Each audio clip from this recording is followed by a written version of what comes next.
Hello, everyone. Hello, hello, hello. Or as they say in England, hello. It's Unfound Live for September 2nd, 2020. Everything is good here. And I hope all of you are doing well. I know I'm in here a few minutes early, but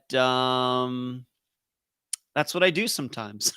I guess a lot of people show up to their live shows late. I show up to mine early. I don't know why that is. Maybe because I'm so eager to get started. I work on, maybe I'll give you, once we actually do hit the 9 o'clock hour, I'll give all of you a little rundown of how usually my Wednesdays go, because it's usually one of my busiest days of the week. Maybe you might find that interesting. So maybe I'll do that in a few minutes once it is officially 9 o'clock Eastern time. But everything is good here. It was a beautiful day in Clearwater Beach, although I was not outside. And had some groceries delivered today. And I was listening to some music. I do that often before this show gets started, kind of pump me up a little bit. I was listening to, of course, a little Iron Maiden, a little Wasted Years, a little The Trooper, and then the last song that was on there before I shut it off was Running Silent, Running Deep. Once again from Iron Maiden. So who is all in here already? Laura, Christine, Kathy, Angela, Valerie says, I'm so ready for Unfound. Hi, Ed. Hi, everyone. Karen, Paula, Susan, Jasmine, Carrie, Ann, Hutching, Logan, Concha, LaFord, Carrie, myself, as well as the mommy of Bentley, as well as his brother and new bonus daddy would like to thank you for your help. Hello, Bentley. If you're watching out there, hello, Bentley. How you doing? And Amanda and Angela. She said, types it out. Thank you, Angela. Okay, and Laura. Hello, Cherie. So it is now 9 o'clock. If you're just tuning in now, this is the Unfound Live Show. Maybe if you are watching this for the first time, whether you are one of the people watching live now for the first time, or maybe you are watching this later as a rerun, as we used to say back in the 1980s. Carrie said Bentley say hey. Why say hey back right to him? Hey, isn't that, what was that group like from the 2000s? Can't think of them right now.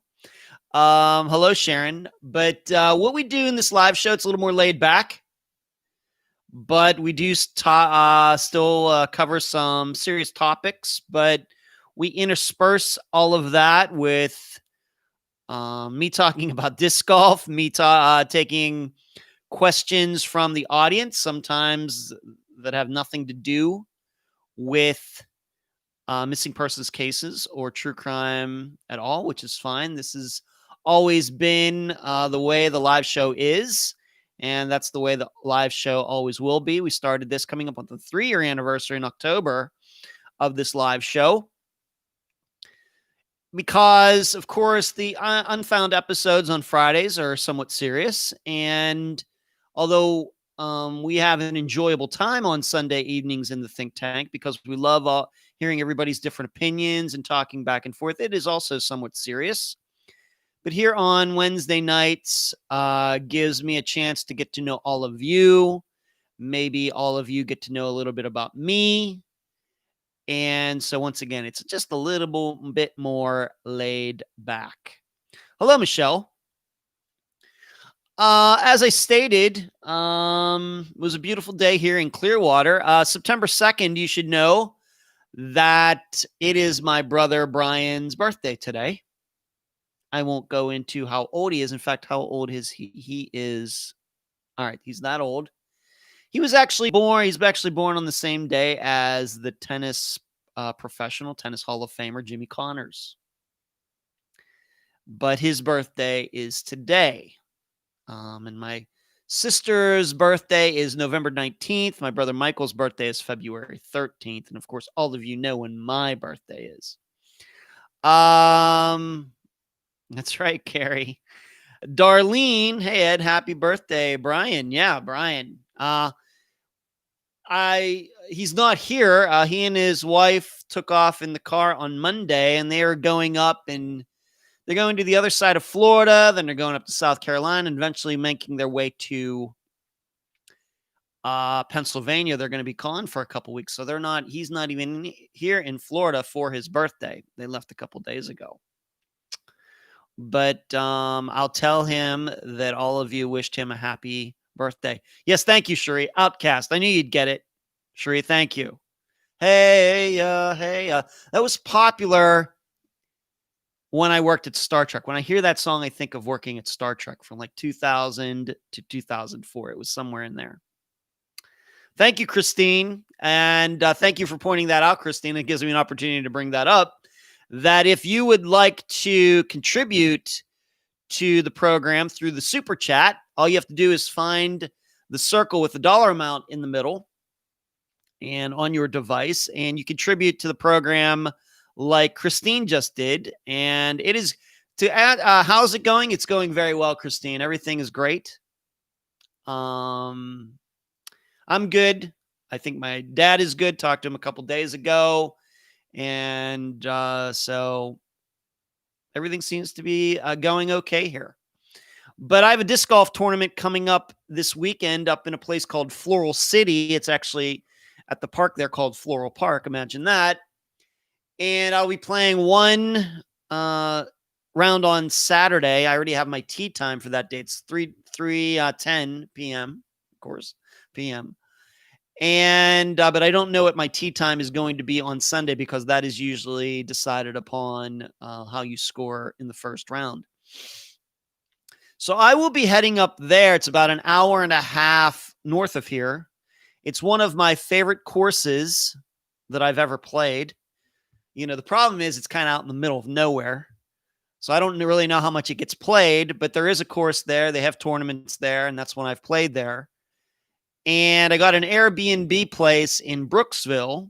And so I'll be going up there on Friday. So I'm telling you already that Friday's episodes, plural, will be coming out early on Friday. I'm going to tell you that, all of you, since you chose to tune in and give me some of your time this evening, which I deeply appreciate. You get to be told that there will be 2 episodes on Friday, and they will both be coming out early. I'm guessing probably 9 or 9:30 in the morning, 10 in the morning, something like that. So we will talk about those 2 episodes later. So I'll be up there Friday. I'll stay over there till Saturday. I'll stay over there till Sunday, and then I will come home Sunday evening. And I think I should be able to make it back in time for the think tank to play at its usual time of 7 p.m. However, for you think tank members, I will let you know if I think I'm going to be delayed. If you'd like to be part of the think tank, all you need to do is go to patreon.com/Unfound Podcast to sign up. You'd have to sign up at the $12 a month level or above, but then you will get into the think tank, Unfound on the Ground, a bunch of ebooks, into the very private Unfound Think Tank group on Facebook. Get a lot of stuff for signing up at that level. So I hope you will consider it. Once again, patreon.com/Unfound Podcast. Thank you for posting that, Cherie. Sharon, thank you for your contribution. Thank you so much. You're very generous. Thank you. Logan says, let's go 2 episodes. Yes, and I will talk about them later. So I got that going on this weekend, which is nice. I think the weather is supposed to be hot, but no rain or anything, so I can handle that. But we are playing 24 baskets. We usually play 20. There's actually 20 baskets to play there, but this time they're adding 4 in on this empty field that's next to the course. And so I'm excited about that. I've never played there when they've done that before. They've done it before. I just haven't played when they have. So that will be interesting. I'm hoping I'm going to play well. I'll be playing at the advanced division, so I'm not planning on winning or anything. But if I play and finish like I did a couple weeks ago at Coachman, then I think I will be pretty pleased with that. We'll just have to see. Hello, Vegas. I'm doing great. Thank you for asking, Vegas girl. Thank you. Hello, Delane. Wave back to you. So that's going on. And I think I don't know when the next tournament is after that, but I'm not sure if it's next weekend, but I got a couple like 1-day tournaments coming up within like the next month to 6 weeks, but they're one of them is down in Sarasota, but I think I'm going to drive back and forth to that one because it's not that far. I haven't figured that out yet. But let's go with what's going on in my disc golf life. Disc golf got played on the CBS Sports Network last week into the weekend, and that was pretty cool. So as I said before 9 o'clock happened, I was going to give you all kind of an idea of what my usual Wednesday is like. It's usually one of the busiest days of the week for me, and maybe I'll just let all of you in on a little bit of that. Delane saying, I assumed either 9 or 18 baskets. Well, Delane, it just depends on the size. There is a 9-basket course down at Azalea where I used to live near Madeira Beach. And then, for example, over at Cliff Stevens Park, there's actually 24 baskets, although people usually don't play those extra 6 because they're really not that great, to be honest. They were kind of put in as an afterthought. But you will find, I think, many disc golf courses that have more than 18 baskets, but most do have 18 baskets. And Floral City has always had 20. But then, like I said, they have this open field, and they're finally going to take advantage of that and put some baskets out there. There's no trees or anything, so I don't know how hard that's going to be, how difficult these baskets are going to be, but that's what they're doing. It's not, Deland, I think what I'm saying is it's not quite as official as a ball golf course. Not quite like that. But my Wednesdays, now this week, because we have 2 unique episodes this Friday, it's not quite the same. But usually when it comes to a regular week where we will be covering a disappearance for the first time on the Friday, usually what happens is that the interview is done like at least a week or 10 days before it'll come out. And then on the Tuesday, so that would be yesterday, the Tuesday before the episode comes out, I usually, as soon as I get up, I start working on what I'm going to say, the intro, the summation of the case, everything that happens before the interview, unfound news, anything that's going on that I think all of you should know about. And then I also write what I'm going to say after the summation, what we would call, my summation. There's the summary of the case beforehand, I should say. And then there's a summation afterwards, me just commenting on a few points from the interview. That's all written on usually Tuesday morning into Tuesday afternoon. And then maybe I take care of some other things. Maybe I have a phone call to make or, something else. And then usually I end up recording the stuff that I do on my own for each episode on Tuesday nights. It's not unusual for me to start recording my part of an episode, my exclusive alone part. It's not unusual to start at 10 or 11 at night. That's very common. I think when I feel the most relaxed, it's the most quiet around here. I don't have to worry about anybody around or anything like that. And it's dark out. It feels very peaceful. And I can just concentrate on recording my side. Whereas it seems to me like when the sun's out and everything else, it's just, for me, a little hard to record for some reason. And then on Wednesday, once I've already done the interview, like a week or 10 days before that, or a week before, then on Wednesday morning when I get up, I will then start listening to the interview that was recorded and going through that. If there's mistakes, I take them out, anything like that, working on the audio levels, trying to get them as good as possible. And so a lot of that is just sitting there listening to that, but I can't, of course, do anything else because my concentration needs to be on that. And then that's done. And then I end up putting it all together on like a day like today. So usually my Wednesday when I get up is listening to the interview, making sure it sounds okay or fixing it, taking out any mistakes or anything like that, and getting it as good as it can be. And then what I'll do is I will work on the outline for this live show. Because every live show I come to, you always see me looking over to my left. And then I work on that to get that out of the way. And so then I know, okay, that's done. May take me an hour, may take me an hour and a half to put together an outline for this. So doing the outline almost takes as long as doing the show.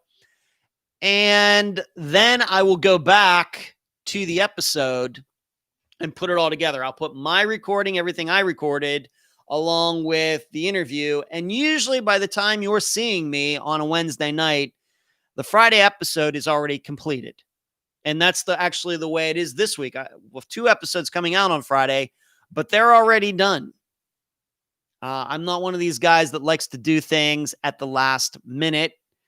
I think that it gets me in a good position in case anything does happen that, Thursday, if something happens, who knows, maybe electricity goes out, I lose Wi-Fi connection, who knows what can happen, that I can, I have that breathing room in there to do that. I don't like finishing an episode Thursday night. That just seems like cutting it too close. So I always plan that the episode's going to be done before I come and do this live show on Wednesdays. And then, however, if on Thursday it's all done and everything's good, then I can maybe do some other things, make some phone calls, do some research on some of these conversations that I've had. I can just relax a little bit, maybe go play disc golf a little bit and do all of that. Because Friday, the episodes comes out, but that's also when I start working on the Patreon blog. And then on Saturday, I work on the Patreon blog. On Sunday, I work on the Patreon blog. And they're usually like 3,000 to 4,000 words. So, but that's usually how my Tuesdays and Wednesdays go. So there's that. I thought you might. So you thought you might like to know that. So today, I actually worked on both episodes for Friday, and they are done. They are done. And I'm very pleased that I got them done. Now, this week, it's like 2 episodes. Well, both of them have a lot of material that has been used before, but I also had to write new commentary for both of them. So it wasn't just rehashing something like the 4th anniversary episode, et cetera, et cetera. I actually had to sit down and figure out what I wanted to say. And I did that yesterday and recorded that part, then put them both together today. And they came out really well. And you'll hear them on Friday. Like I said, I will talk about them later. So I thought you might just like to hear that. Chad says, watching from Hong Kong. Wow. Well, thank you, Chad. What is the time over there right now? It's 9:17 Eastern time in the United States.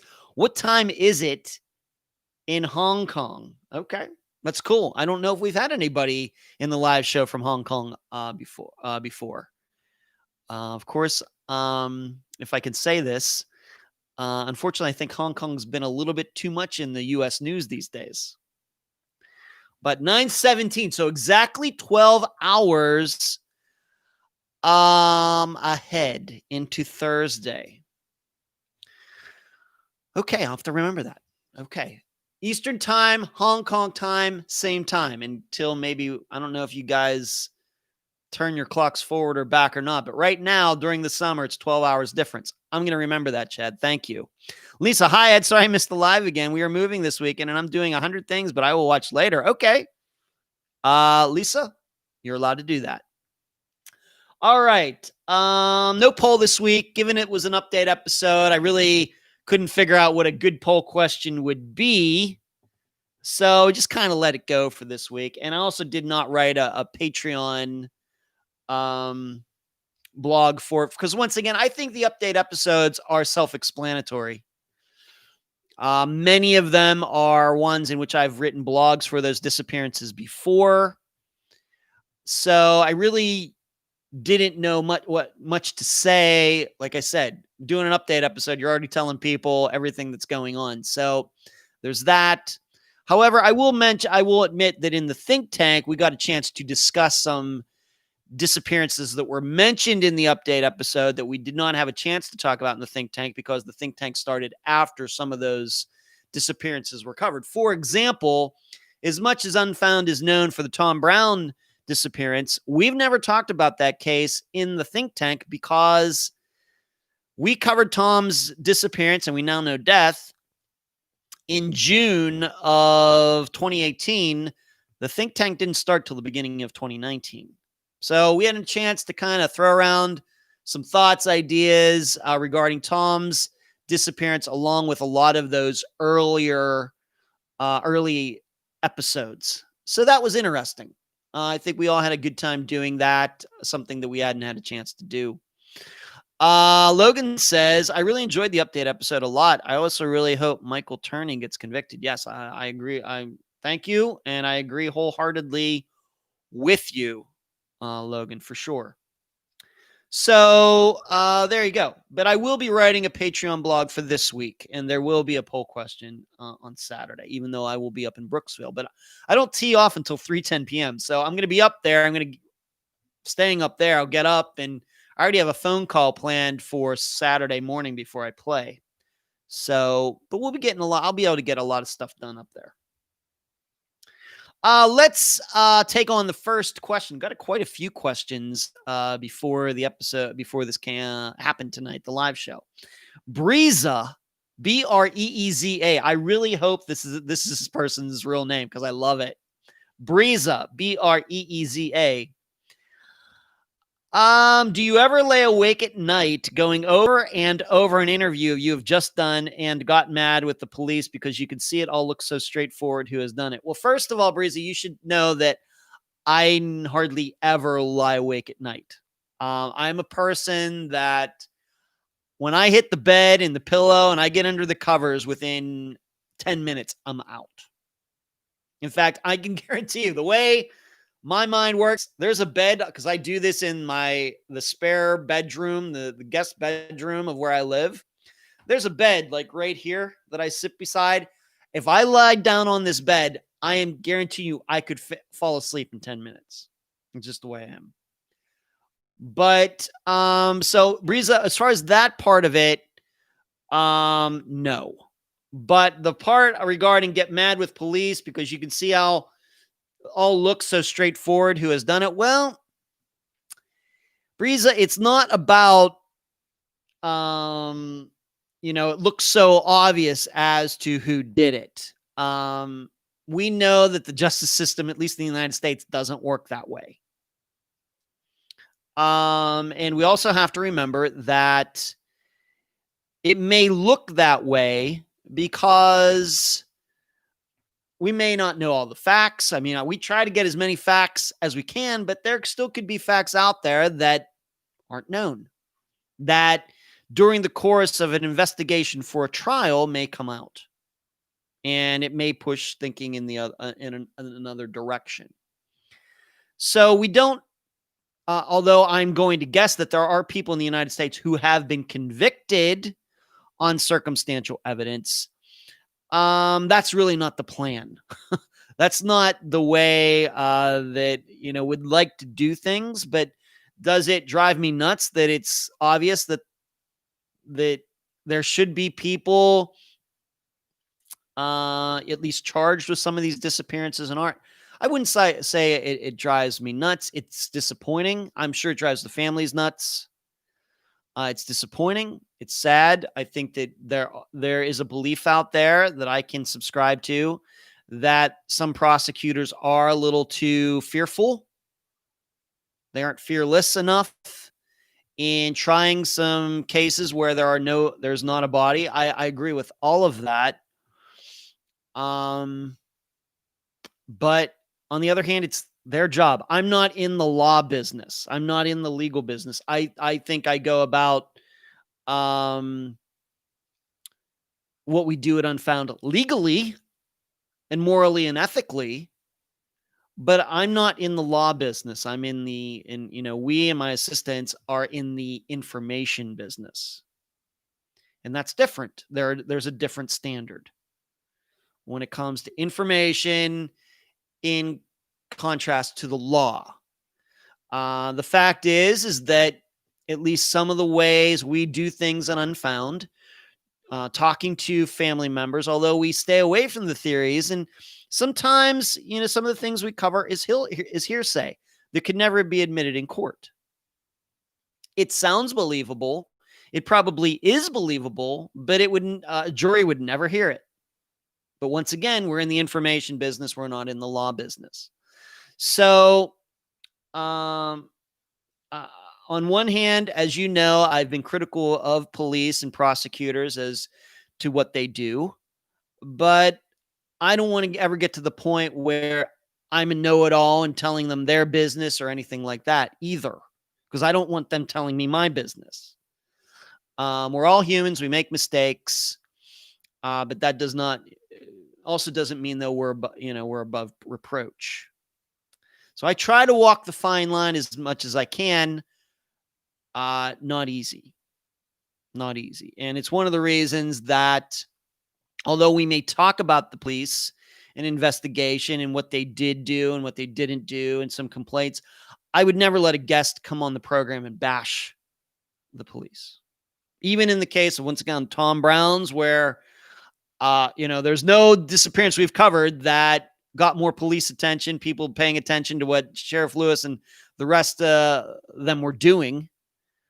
But I don't think it's ever gotten to the point that, with my interview with Penny, that we were bashing them.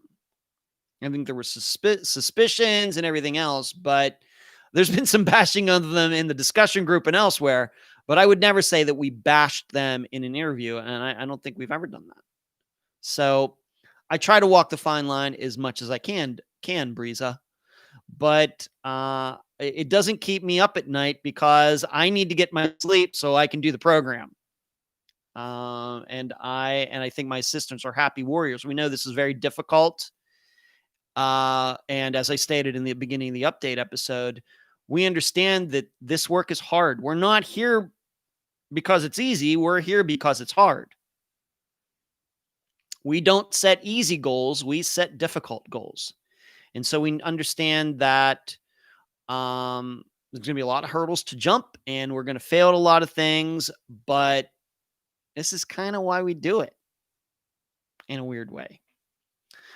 So Breeza, there's no doubt that we could probably go through a lot of Unfound's disappearances and name suspects and think that they did it, and would probably make a lot of sense. I'm not sure, though, that it would ultimately be that they would be convicted. I think some of them would, but on the other hand, we don't want some of these other ones to slip through the cracks and then be found not guilty, right? So it's tough. It's tough. If missing persons cases were easy, everybody would be doing it. They're not. Hello, William. Hello, Stacy. Carrie, no body convictions have happened, but it takes a lot of evidence. True.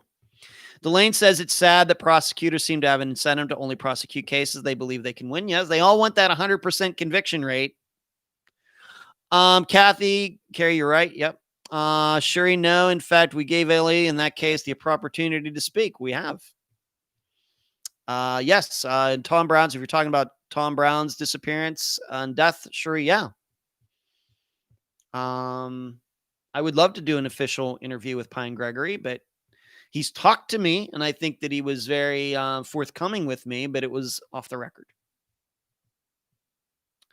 With an understanding. It wasn't totally, obviously I've talked about a few things. It was off the record with the other understanding that I would look into things, or we would look into things that he said. And if we found items, facts to back him up, we would say so. But on the other hand, if we found facts to not back him up, to contradict him, we were going to do that as well. Delane, I think there are a few select that will try a totally circumstantial case. Carrie says exactly, you get one shot and one shot only. Yeah. So Breeza, that's my answer to that. It's tough. It's tough. All right. Since you know that this is now September, and when we last got together, it was August, you know that the newsletter came out, and I got it out once again. One of those things you got to crank out. I think that it was like 4,000 words, something like that. And so that came out yesterday. That was something I worked on Sunday, Monday, and finished it yesterday. Put all the pictures and stuff, made it pretty. But hopefully you got it. If you are not on the email list and didn't get it, please contact me at unfoundpodcast.com, and we'll get you on the list. Some of the topics that were covered in the newsletter, if it's interesting to you, is I get a lot of questions about how the pandemic has affected missing persons cases. Do I think there are more missing persons cases happening this year because of the pandemic? That was one topic that I wrote about. And then another topic I wrote about was update episodes. Why is it that so few programs, podcasts, TV shows, whatever, why so few of them do update episodes, even though they cover a lot of cases that are still unsolved and have been around for years? Why don't more of them do update episodes? And so I wrote a little bit about that, just my insight into it. So you might find that interesting, along with a couple other topics in the newsletter. Carrie says, afraid to say welcome to level 9 of Jumanji. I wish I knew what that meant. Hello, Little Bit. Little Bit says, I'm a little late. It was signed in under my husband's. Okay, you were singed in. I was like, well, that's something. All right, signed in. Okay. Hello, Little Bit. Speaking of the update episode, maybe I just want to throw this out to you, all of you as well, since we covered this in the think tank. In fact, this is how the think tank started out on Sunday evening. Once again, Unfound Podcast, or patreon.com/Unfound Podcast. Being that I think most of you have now listened to the update episode, what update was the most surprising to you? I don't think I really forecasted which cases were going to be covered. I don't think I really did that last week. So I'm thinking that most of what you heard was new, or maybe, if, of course, I do updates on this show. So maybe some of it wasn't surprising to a lot of you, because once again, we do, have talked about Christopher Hyde and some updates as they happened between April and last week. But maybe what was the most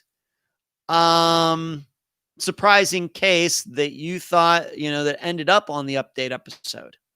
That's something, and you can just put your comment, your choice, in the comment section in the live chat as I continue. But that is that was a question we started out as, and it was interesting because I think, even though I think we had like at least around 30 updates, one case in particular got quite a few votes. So I'll see if that particular one was also surprising to all of you. So once again, if you've listened to the update episode, all those episodes, what update was the most surprising to you? A Little Bit says she has not listened yet. Okay, that's fine, Little Bit. RA says, regarding update episode, I was touched by the way you named each person. I took the time to stop my work. Thank you for doing that, stopping. That's very cool, RA. Thank you. That's great. That's great. Thank you. As I've told, I think many people, I think I've mentioned it before, but I'll say it again. The reason that I do those names at the end was that during the first update episode that I put together in the summer of 2018, so over 2 years ago, there were quite a few updates to do because I'd not done an update episode before. And so I had almost 2 years of updates to talk about. And so that one update episode is a lot longer than the other ones, whereas now we do them every 4 months, which I think is like the perfect timing. But as many updates there were in that first update episode, there were still a lot of disappearances that weren't mentioned. So I kind of felt sad about that. I felt bad about that. I said, I'm really not going to do this update episode and then not name all these other people. So that's when I got the idea. You think about September 11th or other memorials where they read off people's names. I thought, well, I could do that. And that's how it got started. Of course, at the time, how many names were there? It would have been I don't know, maybe 90 names, 80, 85 names or something like that. Now we're up to 180 some. So the list is getting longer, and it will continue to get longer because I will continue to do them. So, but I thank you for saying that, RRA. I have to say that your feelings on that echo a lot of other people who have contacted me and said the same thing, that that reading of the names is really touches them, and it's something that is absolutely unique in any sort of true crime, on any sort of true crime program. But that's how it came about. It was not planned. It's just something that came up toward the end of making that first update episode, and I thought, well, I got to do something about this. LaFord says, speaking of the pandemic, I think you mentioned that when the pandemic started, you mentioned that you lost some listeners because of your view on the seriousness. Any return? LaFord, I don't keep track of that. I just don't. I have to be honest, and I think once again, this is something that it's just me, but I really don't keep that much track of downloads and things. I mean, I know how many people are in for example, the discussion group, because the number is right in front of my face every time I go in there. I can't avoid it. When I go to the Unfound page, I know how many likes and everything and people are following it on there, because once again, the number is right in front of my face. I don't look for those types of things, whether people are leaving, are they coming back. It's just not part of what we do. As I've stated many times, I don't go to iTunes. I don't read reviews. I don't check to see if Unfound is in the top 200 in the news and politics section of iTunes. That's not why we're here. As far as the seriousness, yeah, I remember back in March, I know a couple people after sent me what you might call scolding emails. I don't know what I can do about that. As bad as all this pandemic stuff has been, to me, missing persons cases are worse. So I don't know why you would stop listening to a program that does serious work on a serious topic because it's not taking something else as serious as it should, even though that thing is probably not quite as serious. I don't get that. We're going to, one way or the other, this COVID thing is going to go away. We're going to get it under control. Missing persons cases are not under control. We haven't figured them out yet. They're not going away. There's no vaccination for missing persons cases. So that's my attitude, LaFord. Thank you for asking me that, but I don't know. I really don't. Hey, you know how some of these things can be, LaFord. Sometimes people, I'm never listening to you again, and they may not, but some people, they'll sneak back in and listen to it, and they just won't tell anybody. It's, people do that with sports and certain movies and everything else. But I don't know. A little bit says first day off in a week and a half. Wow, a little bit. Okay. Christopher Hyde struck me. I think Cherie already said Chris Turner. Christopher Hyde. Okay, Sharon. Yeah, very sad. Twinkle says it's amazing how many episodes that Unfound has done. I agree. Nobody's more surprised than I am. I write about that in this week's newsletter. Logan, the Alyssa Turney case, like you said during the episode, unless there's more info that we don't know, I didn't think they would try Michael with only circumstantial evidence. Logan, I think that's very good insight. I think that is a surprise. I don't know. I mean, me giving the update might have not been a surprise, but him being Michael Turley being charged, or Turney being charged, is, I think, a surprise, at least the way I understand what's going on. But I'm not an expert on Alyssa's disappearance. I was happy to have her sister on. I think I asked the right questions, but I'm certainly not an expert in it. But yes, it is a surprise from the standpoint that he was finally charged after all these years. You're right. Good. You need some time off a little bit. We all do. Christopher Hyde, surprise, touching. Okay. Cherie, like I said in the think tank, you can't help but be moved by the ending. Thank you, Cherie. I always stop what I'm doing as well. Such an impact. It always reminds me of Shawshank Redemption. Huh. Now that is interesting, Cherie. Okay. I don't know if you've ever told me that, Cherie. LaFord, love the reading of the names. I always have my head and hang my head and pray. Thank you. It's not who I am, Stacy. Yes. Thank you for answering my question. You're welcome, LaFord. I try to answer every question I get. Logan, yep, totally agree. Carrie, I think they have way more evidence than what has been released. Well, you have to hope. And like I said during the update episode in Kamisha Hollis's disappearance, that when I heard they charged the father of her children with her murder, my reaction was, well, I hope they have more information than we covered during the interview with, I think it was her sister. And then like a week or 2 weeks later, there was official news conference. And yes, they do have more information. So there's that. The thing about Michael Turney being charged is I've not seen any. I know there's probably been news conferences, but nothing where additional facts have been released, unlike Kamisha Hollis's disappearance. So I think we're still waiting for that. And it may never happen. We may never know what additional information they have until the trial starts. It's very possible. Just depends. The update episode. And I once again, I think I made this point during the update episode, and I just mentioned it a few minutes ago. The point I made in the beginning is that we do these missing persons cases because they're hard. They're difficult. And we take them very seriously. But I also want all of you to understand that I think here we are what we would call happy warriors. This is not what you might call a grind. Even though it's difficult, I wouldn't call this a grind. I've had jobs that are a grind, where you get up every day and you're like, damn. I wouldn't say you're depressed or anything,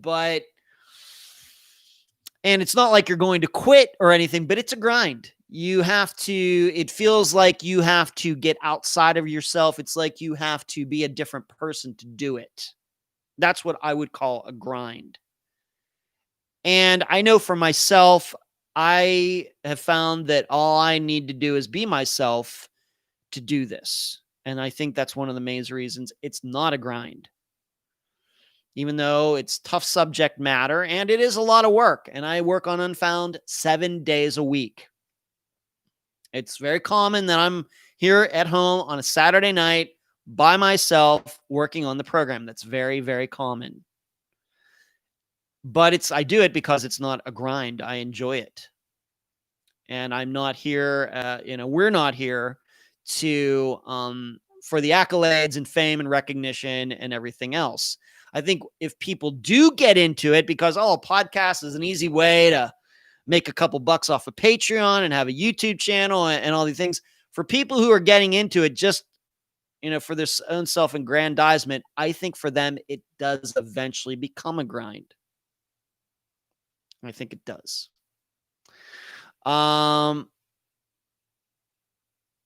Carrie says, Sarah stated in a TikTok that she and LA have more info, but they can't talk until after the trial, till the trial. Okay, Carrie. That sounds sensible. Twinkle, when you are working at your passion, it's never work. Yeah. Like when I worked at Star Trek, it was what you call a job because you were showing up and getting paid to do something, but that wasn't a grind either. But like I said, I don't know if I would necessarily call that a job. I got a paycheck. I got 401k and health insurance and all those, all that stuff for working there for 4.5 years. But if you were stressed working there, then there's something wrong with you. So I don't know if that was necessarily what you would call a grown-up job. It was a bunch of adults, but we were doing a kid's job. So, but I've had jobs. Working at 7-Eleven, of course, was a grind. Working for my family in the car business, grind. Nothing against any of them, but just didn't go along well with, my personality and everything. So there's that. But we are happy warriors. We're here to fight the good fight, and we realize that we're going to fail a bunch of times, but we're going to have some successes as well. Next question, Elena. Every week she asks a question, and then I'm like, is it Elena or is it Elena? I think it's Elena. Elena. I think it's first and third syllables accented, not the second syllable, I think. All right, Elena. Would you consider covering cases outside the United States? I think I've gotten this question again recently. And if you could interview for any case globally, which case would you want to cover? Well, I don't like to pick cases over other disappearances and put them in some sort of hierarchy. But yes, of course, we've covered some in Canada. But I think what you're saying, Elena, is cases off the North American continent. We could cover some in Mexico. We haven't done that yet. That'd be fine. But I think what you mean is outside of the North American continent. And of course, we've gone to Angola in Africa way early in Unfound's existence. Elena, I think I could say this without breaking my rules. There's the disappearance of Trevor Deely in Dublin, Ireland is one that I've followed for quite a while, even before Unfound got started. In fact, there is a listener from Ireland. She knows who she is, who I've talked to quite a bit about. She lives in Dublin. She knows those streets and everywhere he was walking and everything. We've talked about his disappearance several times. And if we could make a communication happen between myself and his family, I think that I would love to cover it. Absolutely. It just hasn't happened yet. But Trevor Deely, if you're unfamiliar with that disappearance, please look it up. But he was a guy, it was right around Christmas, and he'd gone to a Christmas party. And then he went to his work at like 3 a.m. to stop in there for some reason. And then he was walking home and disappeared. And they have him on video walking home. And it's still a huge mystery. It happened at least 15 years ago, I think. I can't remember the exact year. But that's one that has caught my attention. But once again, well before I ever started Unfound. So absolutely, Elena. I know we have a viewer from Hong Kong here. And I hope this, I'll just say it. The way I'm in the disappearance business. I'm not in the political business or anything like that. But I wouldn't even have any problem covering disappearances in China where they disappear people, because I'm in the disappearance business. I'm not in the political business. And whether even private people are causing people to disappear or governments are causing people to disappear. That's totally under Unfound's umbrella of coverage. So I would certainly be open to all of that. So to answer, I would consider it. I would love to do it.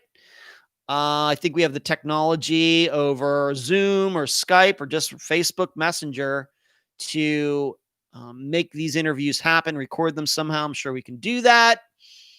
The biggest issue may be, as an American, trying to maybe understand some of the local culture, law enforcement, those topics, but we would give it our best shot. So, Elena, the answer is yes, I would consider it.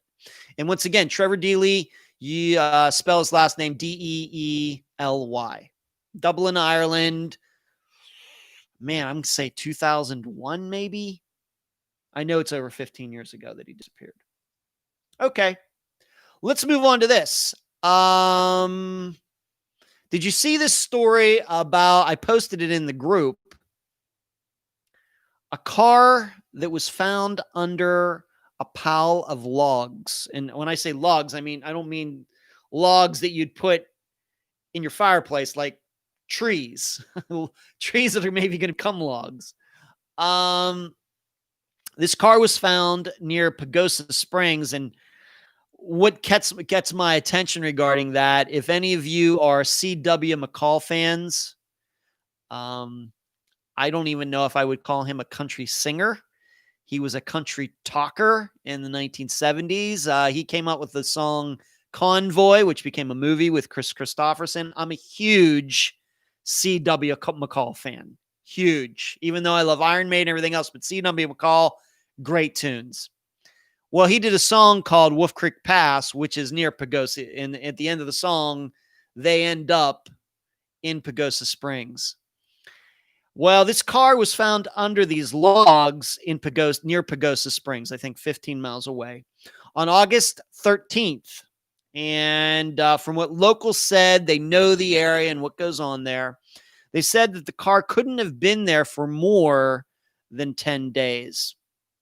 And what is peculiar about this, and I've seen some pictures, but I don't know what to make of it. And if you look at the pictures, I think you'll understand this, is that surely heavy machinery would have been needed to put this car underneath this pile, once again, of logs, which are really just trees without their limbs. It's like the trunks, long trunks, and somebody seemingly had the car there and took some sort of one of those claw machines that I think you can see on some of those reality shows that cover like the guys and women that get timber. I think they've done some reality shows like that. Those claws, they come down. Somebody would have needed one of those to cover this car up. But I don't think any of that machinery is there. At least I didn't see any in any of the pictures. Now, you should know that given that they were able to get the car out and look at the registration or the VIN of it, the license plate, it was the owner is Gabriel Baldonado, Baldonado, from New Mexico, not from Colorado, but from New Mexico. And it's been a while since anybody has been in contact with him and his family, because he's at least from what the articles have said, he is estranged from his family. So they must have had a falling out or something. I've tried to, there's only really been a few articles written on this, and they all really say the same thing. So I don't have any updates besides this. This is a story that just came out a few days ago. But like I said, the car was actually discovered on August 13th. My understanding is that Gabriel has not been located yet. I don't know if he actually lived in Colorado or the Pagosa Springs area at all. I don't know if he's in the logging business. I don't know if he knows how to work any of that machinery. I've not seen anything said or written about it. I went to Web Sleuths, where you, of course, maybe pick up a couple rumors once in a while. Nothing. So I just don't know, but this is certainly um, a unique situation. And I think it shows that, you never know where cars are going to be found. Of course, just recently with a woman who committed suicide, she drove her car into a container, one of these big containers that you would see on a cargo ship, and then seemingly turned the car on and died due to carbon monoxide poisoning. So, Marilyn Carter. So you never know where these cars are going to be found. Of course, we also think about Esther Westenbarger's car and her body being found in the car. So I'll keep tabs on it. It doesn't seem like they've been able to locate Gabriel since August 13th. I guess, I don't know. Once again, I think if I understood more about if there was machinery in the area or if he knew how to work it or something, I think that we could maybe make a better estimation of what could have happened here. But I've not been able to find any information on that. So maybe some more information will pop up. But right now, I believe Gabriel Baldonado is a missing person. So just, you never know what you're going to run into. Just, you never know. But it does sound maybe something like maybe somebody killed him and carjacked his car, or I don't know, maybe he was looking to disappear and he thought hiding the car. I mean, he had to know, whoever did this had to know that the car would eventually be found there, because it does seem like there was work going on, timber work going on in that area. Just don't know. Just a very unusual story. Probably one of the more unusual missing persons, just general news that I've seen this year. Twinkle says, I remember him regarding C.W. McCall. Yes. Touching Hearts, I remember him too. Delane, funny because you aren't a country music fan. Well, that is true, Delane. I'm not a country music fan, but you know, I don't know if you would actually call C.W. McCall country music, though. First of all, you have to understand that C.W. McCall is not his real name. Where C.W. McCall came from, this is going to blow all of your minds if you don't know this. I think I may just blow your mind over the next couple minutes. And being that I'm so much into C.W. McCall, this is why I know this. C.W. McCall, when you've seen him, like if you were to see his album and see that guy, that's not his real name. And he's not even a musician. He's not a singer. The guy who plays C.W. McCall is actually some marketing executive. And what happened was, back in the 70s, he became responsible for, back in the mid-70s, he became responsible for the marketing campaign of some cafe that actually eventually became a C.W. McCall song. Well, he ended up in trying to put together a marketing campaign for this cafe. He ended up hooking up with this musician. And unfortunately, I didn't know I would be going into this that much depth in the live show tonight. I would have got the name. But the music guy that he eventually hooked up with to do this jingle for this cafe that was supposed to play on radio and TV, and then they eventually turned C.W. McCall. C.W. McCall was a character in this jingle, in this commercial, and it was so popular that they then created C.W. McCall Country Music Star, and they started writing these songs, once again, Convoy being one of them, that became hugely, hugely popular to the point that it also became a movie. But this is going to blow your mind if you know C.W. McCall. Now, once again, go to YouTube, go to Spotify, Pandora, whatever, and find C.W. McCall to listen to some of his music. And it's like, once again, it's not really single. It's like funny story songs. Weird songs, not necessarily country. The musician his first name is Bill something. I can't think of it right now. But this marketing guy ended up finding this musician, and this musician that wrote all of these country songs that if you're going to find them, it's going to blow you away. I'm going to keep saying that. The guy that wrote the song Convoy and Wolf Creek Pass and all these crazy, funny little tunes with real weird characters in them is the same guy that does Mannheim Steamroller now. Bill Fries, thank you, Touching. Bill Fries, thank you, Touching. Bill Fries plays the C.W. McCall character who sings / talks all of these songs for C.W. McCall. Well, the musician that wrote all of those songs, these funny little, tunes that C.W. McCall talks through, is the same guy now that does Mannheim Steamroller. I mean, that's what you call range. Because, of course, the two kinds of music are not even close. Of course, Mannheim Steamroller, you usually think about at Christmas, all these keyboards and, pyrotechnics and explosions and real, it's crazy. It looks like a heavy metal concert. That's the guy that did these C.W. McCall songs back in the 1970s. It's crazy. It's absolutely crazy.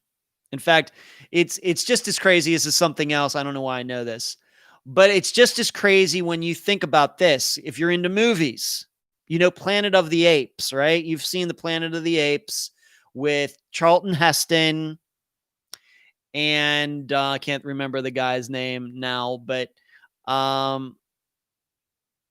Delane says, well, I bet my husband knows that. He's a walking music trivia night. Well, you ask him. If you know Planet of the Apes, which had Charlton Heston, the original movie going back to the late 60s, landmark movie, hugely popular movie. There was a TV show and, of course, sequels to that movie, and then they remade it. Well, that was originally a novel. If you don't know that, Planet of the Apes was originally a very popular science fiction novel written by a French guy. His name, I think his name is Pierre Boulet. I think it's B-O-U or something like that. French guy. Wrote Planet of the Apes.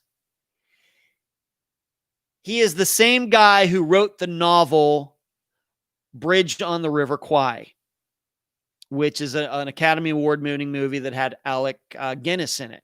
And it's one of my favorite movies. The same guy that wrote Bridge on the River Kwai also wrote Planet of the Apes, which was, once again, just blows my mind.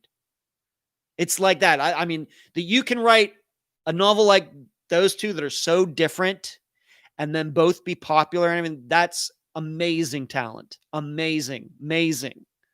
So to think that this guy did C.W. McCall and then turned into Mannheim Steamroller, it's like the same thing. It's crazy. And once again, this disappearance of Gabriel Baldonado, I think it sounds kind of crazy as well. By the way, while you are watching, I don't want to forget to say this. Please give this video a like. Give it the thumbs up. Makes it very important so people can find this video later. Do not forget that on the device and whatever you're using to watch this video tonight. And if you're watching later, give it a like later if you're watching in the rerun. So don't forget to do that. But yeah, I'm a big C.W. McCall fan. It really reminds me of, in fact, I have his albums saved in Spotify on my phone, in my account. And it always reminds me, we would listen when my mom and dad and I would go to Canada. We would always at some point listen to C.W. McCall on CD. So it reminds me of going to Canada. It reminds me of going fishing. And the stories are so good. They're so funny. I could listen. It's just so good. So I'm an Iron Maiden fan, but I also like C.W. McCall. Go figure. Yes, Convoy was hugely popular, Michelle. Not a great movie, not a bad movie. Chris Christopherson, Ernest Borgnine was in that. What was her name? Not can't think of her name. Not Ali Sheedy, but the actress that was with Steve McQueen for a while. She was in it. Decent movie. A little crazy. Your typical like late 70s, like Cannonball Run or Smokey and the Bandit. That was the kind of movie that it was. Very a period piece, I guess you might call it. Valerie says, as a nurse, it's not a grind. I love my job. Yeah, gotta love it. Gotta love it. Yeah. Twinkle says, Ally McGraw. Thank you. I was thinking Ally Sheedy. That's like my generation. Ally McGraw. Yeah, she's in Convoy as well. It's such a great movie, but even better song. Let's answer another question. LaForte, was beautiful. That's true.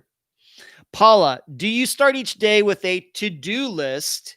Do you have a schedule/routine for your day? I love this question, Paula. I don't know if you're watching tonight, but as soon as you asked me it earlier today, I said, I got to answer that. I think I already kind of talked a little bit about my schedule very early in this video tonight regarding when episodes get done and how they get done and all of that. But I'll have all of you know that I'm a little bit of a night owl. It's weird that when I worked at Star Trek, I would probably go to bed at 10 or 10:30, get up at 7, and then go to the gym. And then, way back, over 15 years ago, go to the gym and get a shower and everything. And then I would have to be at the Hilton at about 10:15 in the morning. But I would be one of those guys that between 10 and 11, I'd go to bed, get up at 7. Well, these days, exactly the opposite. I usually don't go to bed till after 1. And I usually get up like 9 or 10 o'clock. That's usually the way it is, if not later. I can sleep. I can sleep like nobody's business. It's except for when I worked at 7-Eleven, it's always been like that. But when I do get up, one of the first things I do is I check missing persons news. I go on to Google and other places to check to see what's going on. And then if I see any new disappearances over the last 24 hours, as you've seen, I post them in the group or on the page and I tweet about them. I get those things. There's some of the first things that I do of the day. And you do have a to-do list.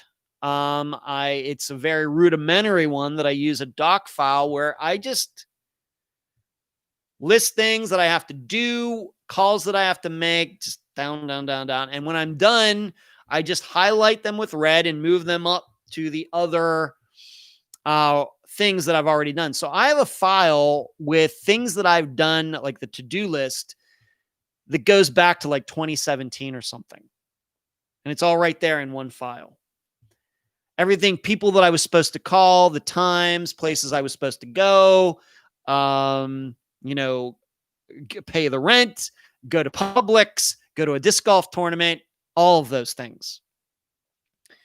And as things pop up that I have to do, for example, I had to go pay my rent. So it was rent. Don't forget, September 1st. And then that's how I plan out my life. And, going back to the Star Trek days, something that I was known in this, I love lists.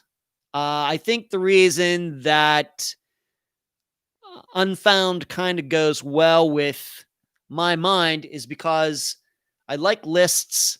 I like outlines. And I was known going back to my Star Trek days because we had time in between shows, usually like 10 to 15 minutes between shows. Like I said, it was the nicest gig.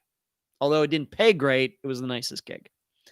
And so I would bring, this was before like Android phones, iPhones, or even Blackberries. I would bring a pen and notebook to work. And so in between shows, I'd be writing down ideas. I'd be writing down things I had to do, just kind of putting ideas together for all sorts of crazy things. And I was known for taking this notebook with me everywhere. Everywhere I would go. If I went to Starbucks, bring the notebook. I went somewhere else, take the notebook. Go to work, take the notebook. And so I was always writing down things so I wouldn't forget them. And I have to be honest that I think in 4 years of doing Unfound, I think that in all that time, as many phone calls, as much time as I've been on the phone, I think that I've only forgotten to call maybe 3 people in 4 years. That's it. So I guess my system works, I guess. It's a very rudimentary one that probably nobody else would understand. But I'm a notebook guy. I like writing stuff down that I have to do and then executing those things, doing those things, reaching those goals as simple as they may be. But, and I guess that I'm just kind of a lot of times at the mercy of when people can talk. So it's other than that, it's tough to sometimes schedule things to do, because if a future guest, if somebody says, well, the only time I can talk is at 10 o'clock on a Friday night, then it's 10 o'clock on a Friday night. I can remember I did an interview. I'm not going to tell you which one it was, but I did an interview for Unfound within the past 2 years that we started the interview at like 1 a.m. Eastern time. So you just never know. And so I have a loose schedule, but a lot of times when it comes to phone calls and talking to people, I have to go with their schedule. I have to clear out other things that I was planning to do to talk to them.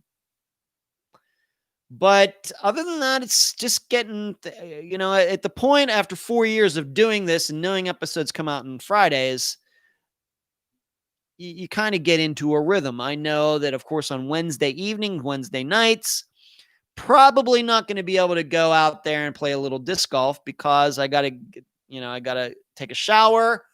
I got to shave. I got to make sure my hair looks okay. So I can't really go do much disc golf stuff on Wednesdays, but maybe like yesterday I went, maybe tomorrow I might go. It just depends.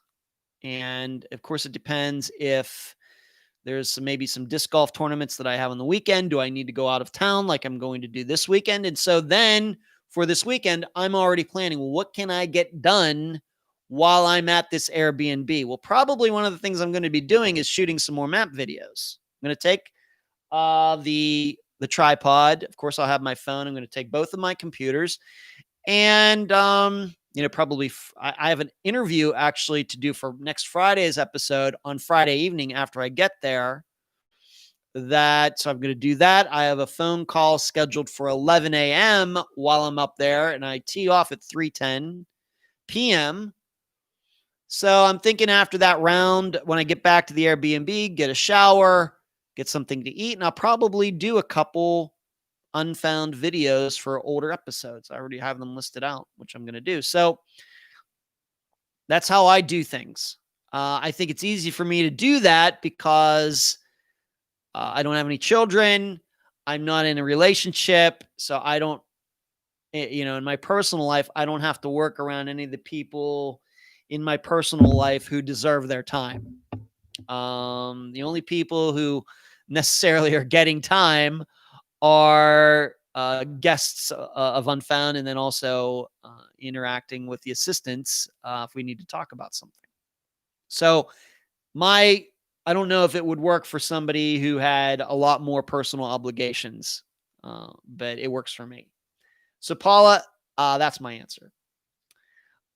Speaking of more maps coming, more videos coming for the YouTube channel, maybe I can just tell you what those are going to be. I'm thinking that, I know that the next 3 videos that you'll see coming out on the YouTube channel will be Kelly Rothwell, which will be really interesting because this is a disappearance that happened right down the street from me in 2011. Joshua Guimond, I'll be talking about where he was going, the distance, and because I did not do that at the time. I maybe posted a map or something going way back, but I certainly didn't do a video on it. And then I'm also going to do a video on the Marco Island 3, these 4 Canadian men who went out in a boat and only one came back. And that will be interesting to do because I'm going to have to find a nautical chart. So I probably will not be using Google satellite view. I'll have to use something a little more special for that diagrams allegedly where they were going to this wreck, where this buoy was or whatever it was that the one guy allegedly swam to and was rescued from. So I'll be doing that video as well. And that one's, like I said, going to be somewhat unique. But you can look for those YouTube videos to be coming out probably within the next 5 days. And I'm going to, once again, just slowly work through them. Any older Unfound episodes that I think need a video to explain a route or map or movement or walking or somebody driving somewhere, those are all going to get done. I'm eventually going to catch myself up on those.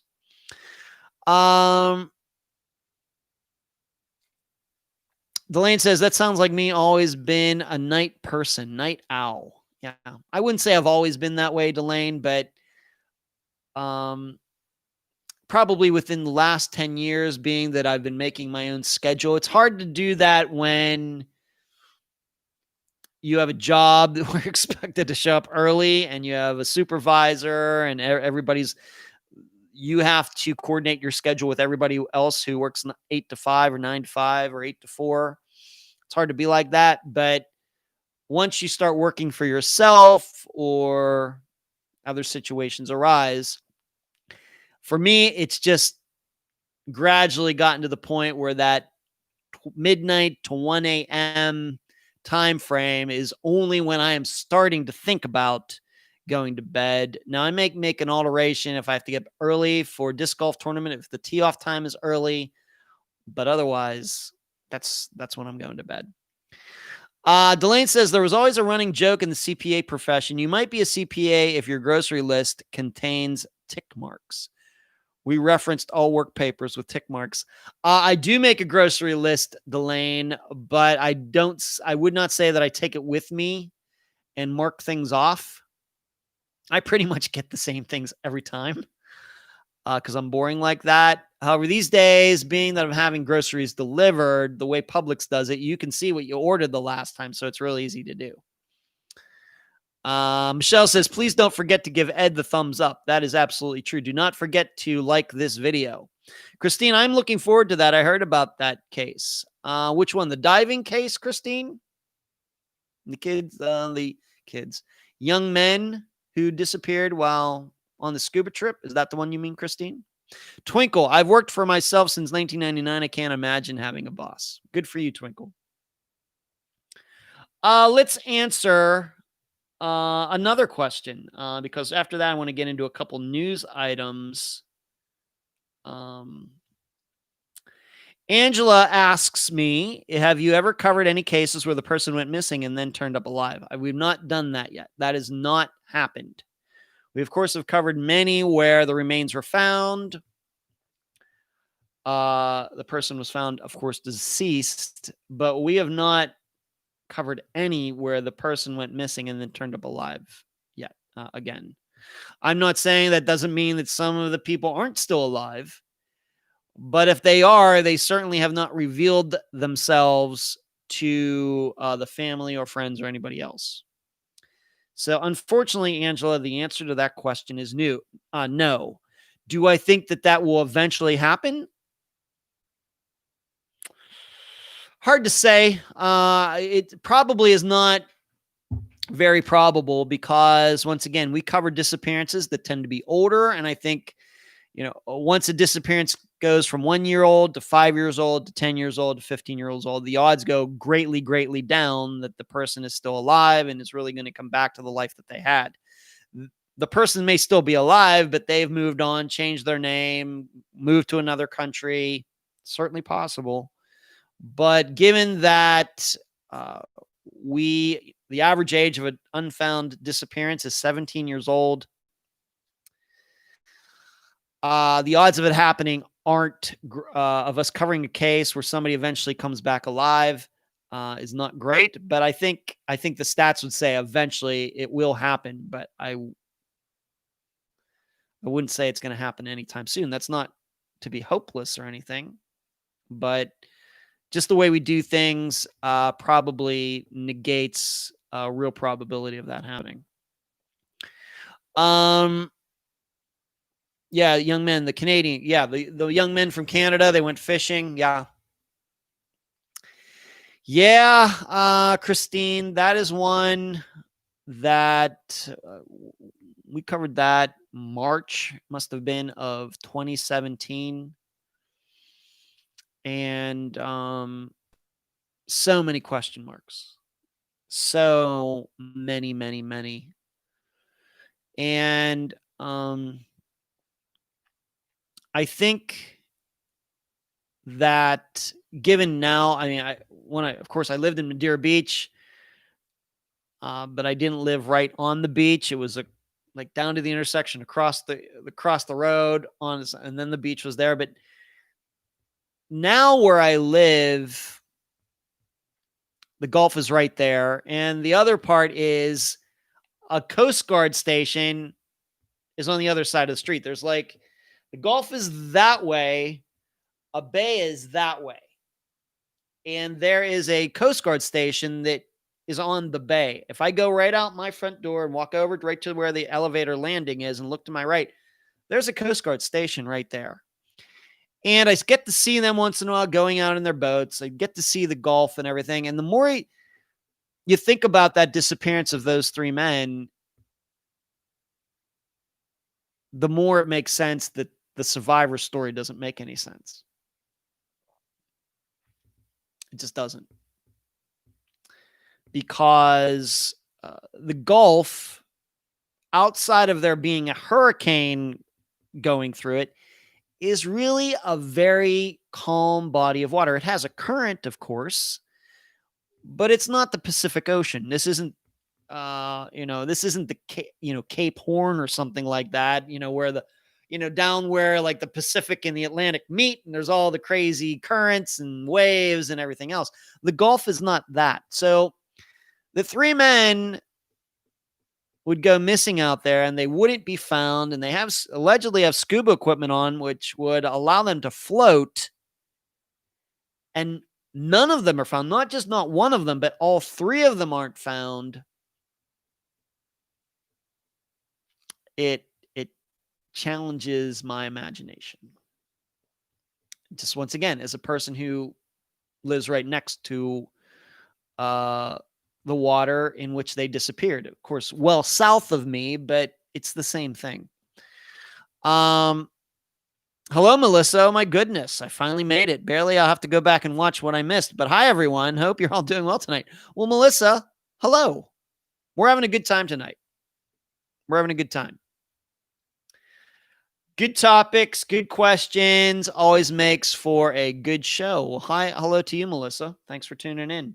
I want to talk about this, and I don't want anybody to think that I'm being negative on this, but when I see something that I think needs pointing out, then I'm going to talk about it. I know a lot of you saw this news within the last few weeks that 39 missing children were found alive in a trailer. And I think even some of you might have posted it in the group, and it was big news. And I thought that I should talk about this because that's not necessarily what happened. This is how things, I think, in our media age where people are more concerned about getting things out first instead of getting them right, and reporters take shortcuts, and these days where clicks and shares and likes are so important that everything is run by headlines instead of the actual content of the story. These 39 children, there were 39 children found, but they were not all in one place. I found an article that was from Detroit that says that these 39 children who were found through, I think, federal organizations, U.S. Marshal Service, FBI, and of course with the help of local police. These 39 children were found they weren't all found in one day. They were found over the course of 2 weeks. And 26 of them were taken from unsafe situations. So they weren't necessarily missing, but they were 26 children who were in unsafe conditions. And the other 13 were in situations where it sounds to me like it was a custodial situation where one parent ran off and, of course, going outside the rules or law of a custodial arrangement between parents. And then these different agencies decided to get together and figured out where these children were and went and found them.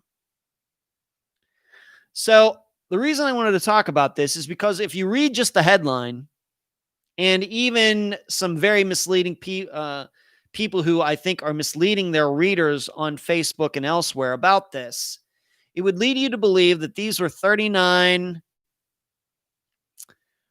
missing children who were on some missing persons list, and they're on NamUs, or, and isn't it a miracle that all these 39 children who were missing, they all got found. That's not what happened. I know that that's what the headline said in many different places, but that's not what happened. These were not what you would call necessarily the way Unfound would classify it or define it, missing children. These children were in the custody of people who might have been parents or caretakers who either were going outside the law to take care of these kids or were parents who shouldn't have kids in the first place, should not have had custody of their children in the first place, maybe because they were sex offenders or they have felonies or things like that. This is not a situation where suddenly 39 children were found and they were kidnapped by strangers. They were kidnapped from Florida. They were found in Pennsylvania, and isn't it a miracle? Unfortunately, it was not that. I want missing children to be found. However, on the other hand, I've talked about why we don't cover missing children's cases on the program. This is the reason. Because I think a lot of this, it's just hard to find anybody that you can trust in missing children's cases. In missing adult disappearances, a lot easier. Missing children's cases, infinitely tougher. On top of the fact that I think that there are people that distort these types of this type of news for their own ends. Once again, to get likes, to get shares, and they just go way overboard in their advocacy for children in danger. I cared about it as much as anybody else, but I also don't want the facts to be distorted. That doesn't help anybody. Because if you believe this, then you believe that, yes, strangers are being tracked down and it's happening all the time, that kids are getting picked up by strangers, and then all of a sudden, it gives the impression that law enforcement doesn't take these real missing children's cases seriously. And then all of a sudden, when they do take it seriously, all of a sudden 39 kids are found. And that's not what's happening.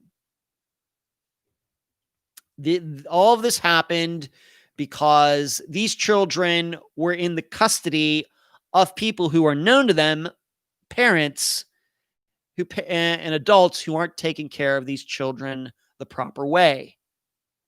That's different than a real missing person's case or a missing child's case. So I felt that I needed to talk about that. I hate when this type of stuff gets distorted.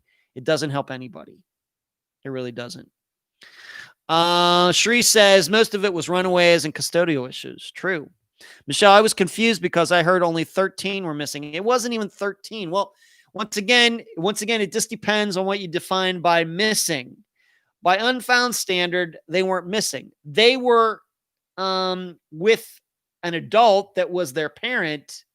But in some of these cases, the parent, of course, was maybe it's the mother, and they have a custodial arrangement where she was supposed to give their son back to their father on a Friday, and she didn't show up.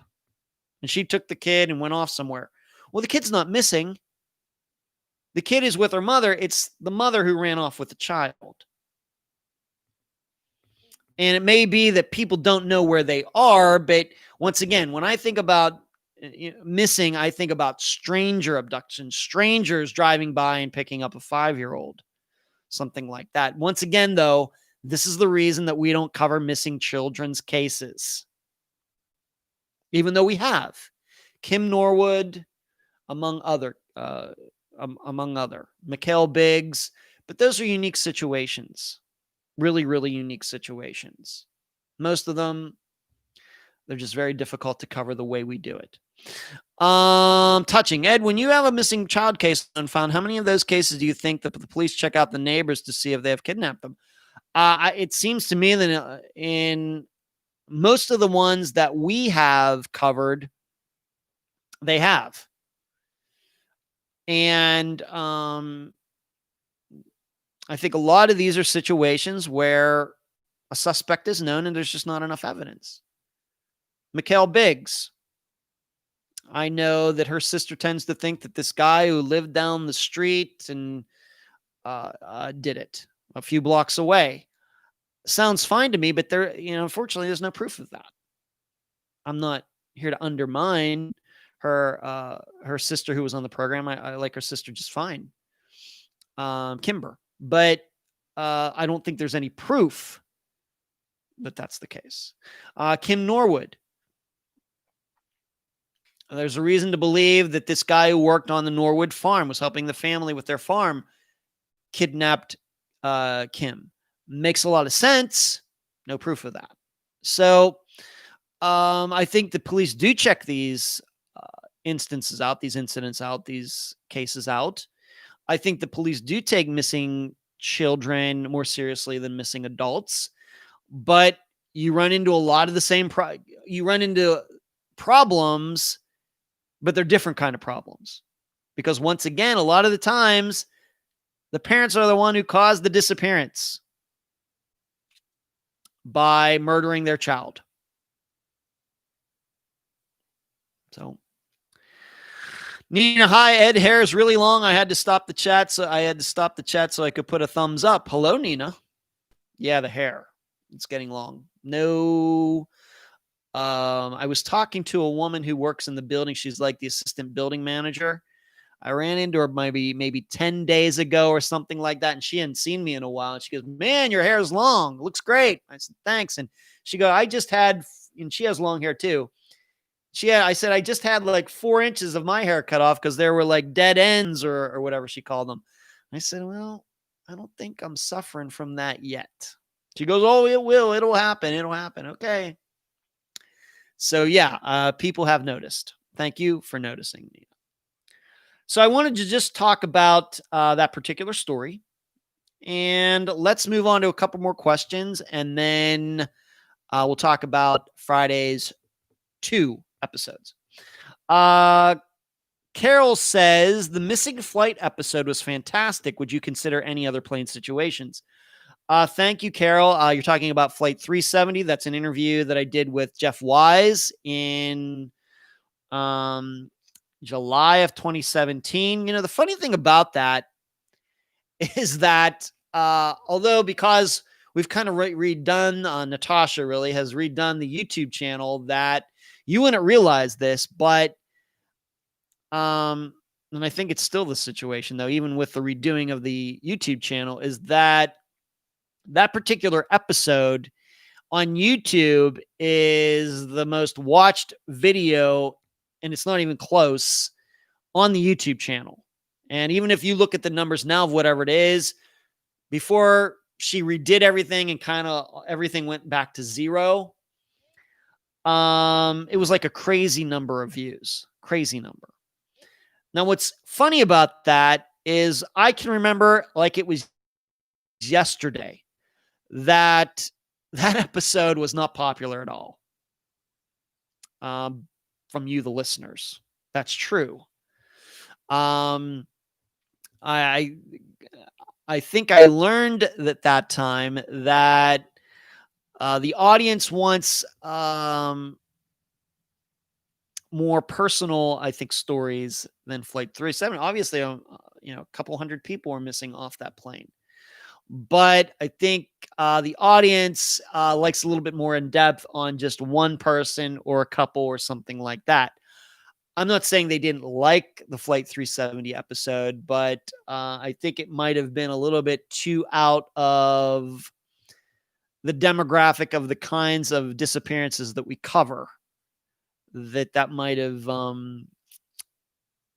rubbed maybe some listeners the wrong way, because once again, I think one of the problems, I think maybe from a listener point of view, is that episode is very technical. Jeff Wise talking about very technical things about radar and satellites working with communication systems on the plane and everything else, and that might not be something that people find very interesting. I'm fascinated by it. I still think that Jeff is right. But so it wasn't very popular as an audio episode, but as a video on YouTube, it was crazy. And as much coverage as Flight 370 has gotten over the, what is it now? 4 years, 5 years, 6 years? As much as coverage it has gotten, there is no doubt that Unfound did the best coverage of it ever, of anybody, in interviewing Jeff Wise. Of course, he's written a couple books about the disappearance. I really believe that. And that is a disappearance that has gotten worldwide attention from every country there is out there. So to think that we covered that disappearance, I interviewed Jeff Wise, and it was so popular, and it was really, really good. Now, as far as Carol asking, would I consider any other plane disappearances? Well, there aren't. There are. Amelia Earhart is one that comes to mind, but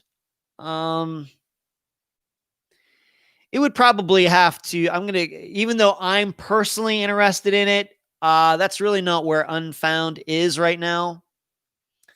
So unless another Flight 370 situation pops up where it's a passenger jet and it mysteriously disappears and it's missing for quite a long time, probably that would be the only way that we would revisit that topic on the program. Even though personally, I find the disappearances of planes, of course, planes usually have people in them, and boats with people in them, I find it interesting. I'm not sure that the listenership of Unfound finds them as interesting as I do. Because once again, when you start getting into that type of thing, you get into very technical details and about radar. And like I said, you get in a lot of those things that I think that my belief is that the listenership as a whole wants a little more bit personal stories. Whereas it's hard to do a personal story when there are 200 people on a jet. But I find it fascinating, and once in a while I do see if there's any new Flight 370 news, and there is not. Melissa says, I really like the video. Very informative. You're welcome, Melissa. LaFord says, I admit I skipped it. So there you go. See, thank you, LaFord, for making my point. I have no problem with that. I understand that. I get it now. I don't think I totally understood it at the time in 2017, but I get it now over 3 years later. So I get it. And I'm not complaining. I'm not complaining. Twinkle says, I enjoyed the Flight 370 show. I learned a lot from it. Twinkle, I had no idea there was a black market for used airplane parts. Well, there is. That's actually a different disappearance. You're thinking of Ben Padilla. Twinkle. That's a little different than Flight 370. but there is. That's the one time we've gone to Africa on Unfound, where there was a guy, Ben Padilla, and seemingly maybe one or two other guys who got in this plane, took off, and never landed, at least to our knowledge. Sheree says Flight 370 most YouTube video for a long time. Yeah, it's crazy. Once again, though, I think it's because it's a earthly phenomenon. It's an international phenomenon. Every person in every country knows about Flight 370. And so when they go to YouTube and do a search, Unfound's video comes up and people watch it. And that's fine. Twinkle says Ben Padilla was fascinating. Yeah, I haven't talked to Tim for a while now. But maybe I should check in with him. That's got to put that on my list, my long list that I was just talking about. See if he has any new news. But I got to admit, I think if there had been real news on the disappearance, we have to remember that disappearance is 17 years old now regarding that Boeing 727 that disappeared in Africa. I think if there was any new news, it would have been very public, but I haven't seen anything. I'll answer one more question and then we'll talk about Friday's episodes. Laura, do you think that the advancement of technology and the use of social media, podcasts, etc., will bring a lot more unsolved cases? Will solve a lot more unsolved cases? It certainly helps, Laura, but I think on the other hand, you have to remember that people who want to kill people, make them disappear, they know about all of these things too. That cell phones ping off towers is not news anymore. That phones have GPS on them that can track people's movements is not news anymore. That even Google kind of tracks your movements without you knowing it isn't news anymore. So there's certainly an advancement in technology regarding being able to track people. And we know how it's weird how we go to some website and then we go to Facebook and all of a sudden you're seeing ads for that website. Weird. Cookies, man, cookies. So the good guys have all of this technology, Laura, but you know what? All the bad guys know about this technology too. So it's a constant back and forth between the good guys and the bad guys as far as, who's going to get the better of whom. And we could see that, for example, if you ever take an interest in the evolution of military weapons, going way back to, bow and arrows and, armor, knights wearing the hats and the metal and all of that. And the advancement that, one side invents something, gets the upper hand, then the other side figures out how to outdo that. And they get a little ahead and it keeps going, up and up and up and up and up. And that continues to this day. Same way when it comes to just regular crime, good guys versus bad guys, good women versus bad women, that there are advancements on both sides. And so I think it certainly helped all the items that you mentioned, advancement of technology, social media, podcasts, certainly help, but the bad guys know about this. And so what do? For example, cell phones, what do? Automatically, they kill somebody, they take the battery out of the phone, turn it off. So it's a constant process. We're always have to be vigilant on this. There's no resting our laurels. Sheree says best Dateline ever is At the Bottom of the Lake, about a plane crash, missing woman and man. I'm not familiar with that one, Sheree. Sheree says, been learning so much about airplanes now that my son is home. I love it.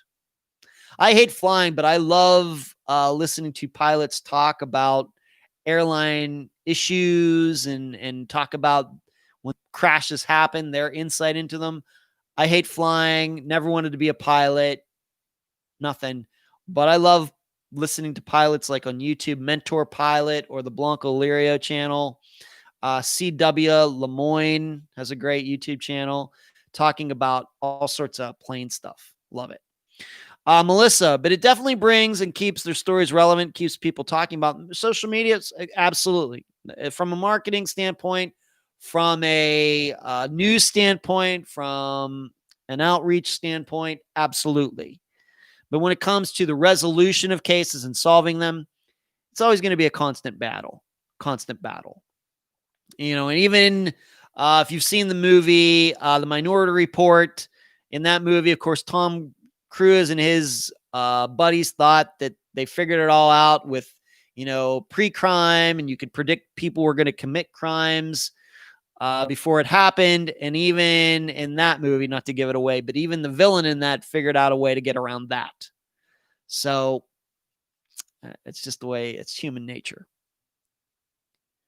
Delane says, neat technology to track down burner phones. Well, that would certainly have to start with the makers of the burner phones themselves, Delane, for sure. All right, let's talk about this Friday. We have 2 episodes coming out. Because this is the first Friday of September, that means that this is the 4th anniversary of Unfound's existence. First episode that came out first Friday. Actually, first Friday of September in 2016. So this Friday, we will have a 4th anniversary episode. What do we do for that anniversary? I replay the first interview that I ever conducted, the first episode that ever happened for Unfound. And that was the disappearance of Suzanne Lyall. So that will be replayed. In that episode, there will also, of course, be new Unfound news in there. And then there will be, once again, new commentary. I've done new commentary for it every year. We celebrated the same way after the first year, the second year, the third year. And now here we are at the 4th year.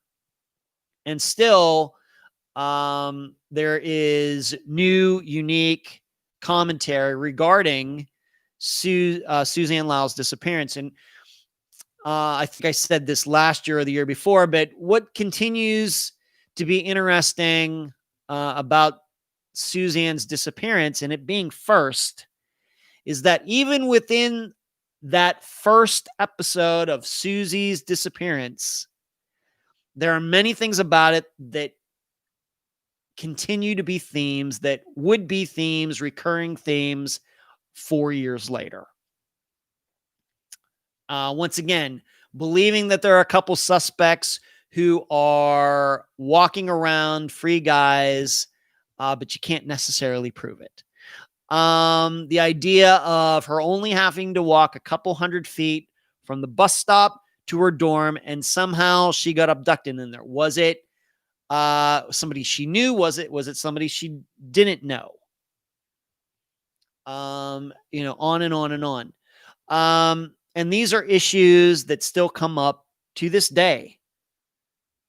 So that's what makes it so interesting to me, that in going over Susie's disappearance again, the interview, and I hear so much in that. Little did I know when I did that interview of how many of those themes would continue to this day. And I'm sure they will still continue.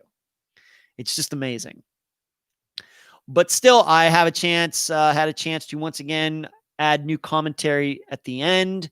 So you will get to hear that. So that will be the 4th episode, 4th anniversary episode on Friday. But what also is coming out on Friday is an in memoriam for Aundria Bowman. Now that we know that her remains were found on Dennis Bowman's property, that they are her, and that he has been charged with her murder. Although he is not. I don't know if he's going to go to trial. Is he going to plead out? I don't know. But I will replay that episode. That's another old episode, just like Susie's. That's from like October, November of 2016. And that will have new commentary at the end as well. And what you will notice, this is something that just came to mind as I was getting to record my part for this new episode, the In Memoriam for Aundria Bowman, is that in the summation at the end, the summary at the end, the new commentary, I refuse to call her by Aundria anymore. Being that we know that Dennis and his wife were not parents to her. He killed her.